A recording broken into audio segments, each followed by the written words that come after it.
Alhamdulillahirabbil alamin alladzi arsala rasulahu bil huda wa dinil haq liyudhhirahu 'ala dini kulli wa kafa billahi syahida. Asyhadu an la ilaha illallah wa la syarikalah wa asyhadu anna Muhammadan abduhu wa rasuluh.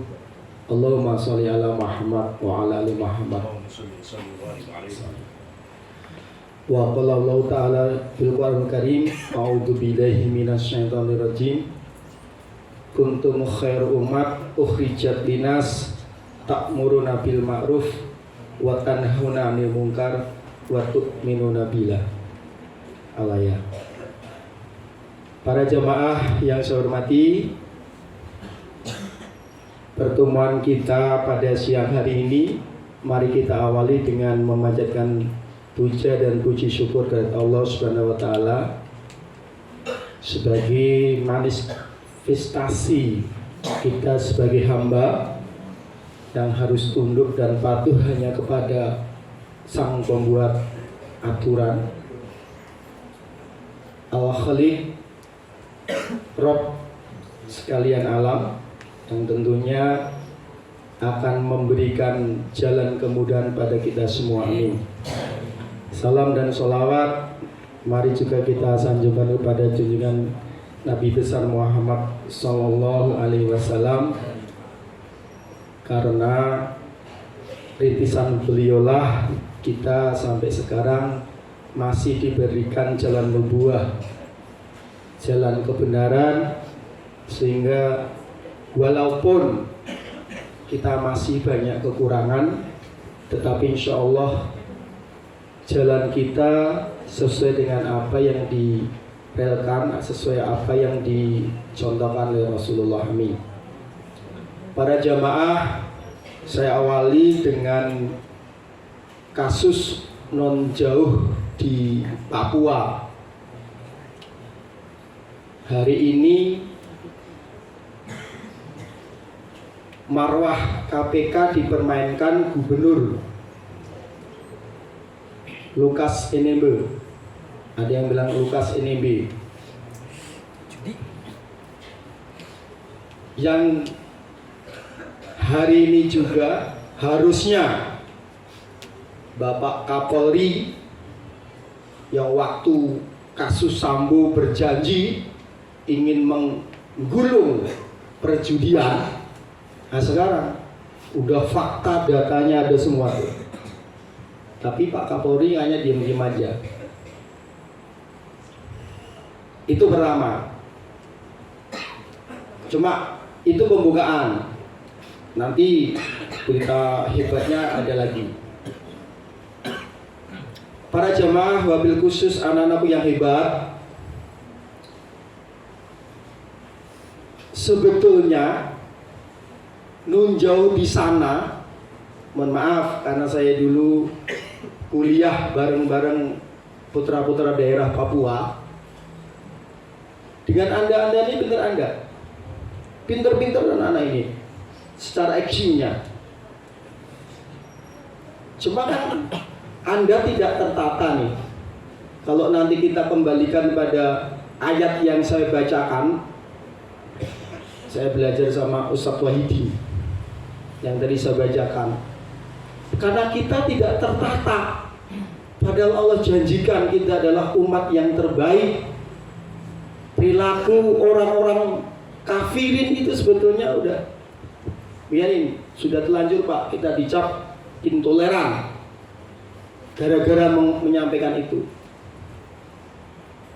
Iya, jelas itu. Kalau kita harus menyampaikan Pak Kapolri, jelas judi akan dihabisin, tetapi KPK tidak mempermasalahkan. Itu kan uang-uang pribadi dan diakui oleh kuasa hukumnya. Nah makanya ini anaknya Pak Yono jadi pengacara nanti, hebat belajar hukum. Jangan hanya menghitung kamu udah masuk di masjid masih mainan. Tuh saling nuduh kan. Barang bukti udah kepegang.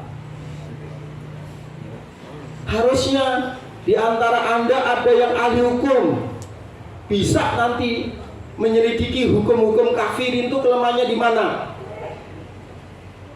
Cari kelemahannya sehingga Anda bisa mengoreksi kekurangan atau kelemahan hukum. Pasti ada, karena itu buatan manusia, bukan buatan Sang Khalik. Yakinkan pasti ada kelemahannya. Semua konspirasi, kalau itu bukan konspirasi Allah, akan kebuka kejelekannya.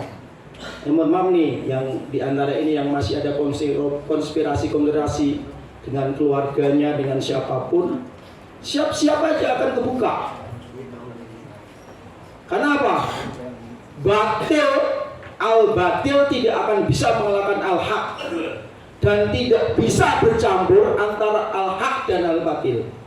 Definisinya jelas tuh. Makanya anak sekalian yang hebat-hebat ini nggak bisa Anda, mohon maaf, oh kan saya udah bagus Pak agama saya nongkrong di pela-pela, saya nongkrong di samping rel, saya udah kuat. Nggak bisa begitu. Teorinya nanya Pak sosiologi kita, Pak Warno, akan terjadi distorsi sosial. Makanya bergabunglah sama orang-orang soleh. Walaupun Pak Soleh nggak bergabung di majelis ini, iya begitu. Coba, mohon maaf, saya kasih contoh yang di depan mata. Saya sendiri kalau tidak bergabung dalam ekosistem populasi di masjid ini, bisa jadi saya lebih bobrok moral saya. Bisa jadi setiap malam saya keluyuran ke mall-mall, ke kafe-kafe, naudzubillah, ke apa itu, pokoknya yang jelek-jelek lah. Karena apa? Tidak ada kendali sosialnya. Makanya Mas Izudin, sadarlah kau, disuruh sholat.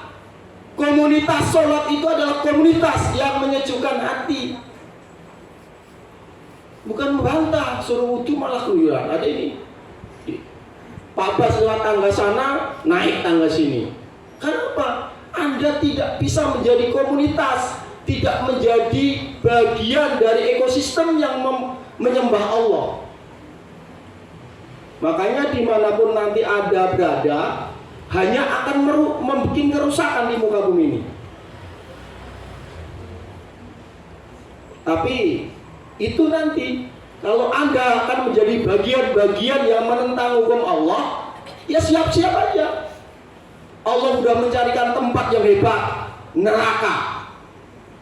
Dan tidak bisa dielakkan jumlah orang yang masuk neraka, populasi yang masuk neraka lebih banyak dibandingkan orang yang masuk surga. Sunatullahnya begitu. Kalau sekarang sesuai habis 150, sepertiganya sudah hebat. Kalau Anda bisa jadi orang-orang yang bisa menegakkan syariat, maka beruntung anak-anak yang wudunya nggak dikoprak-koprak. Nggak usah iri Akbar, nggak usah iri sama si Faruroji, namanya bagus, perilakunya perlu diperbaiki. Begitu Mas Ilham, jangan hanya di Masjid Istiqomah dong solehnya, di luar juga soleh.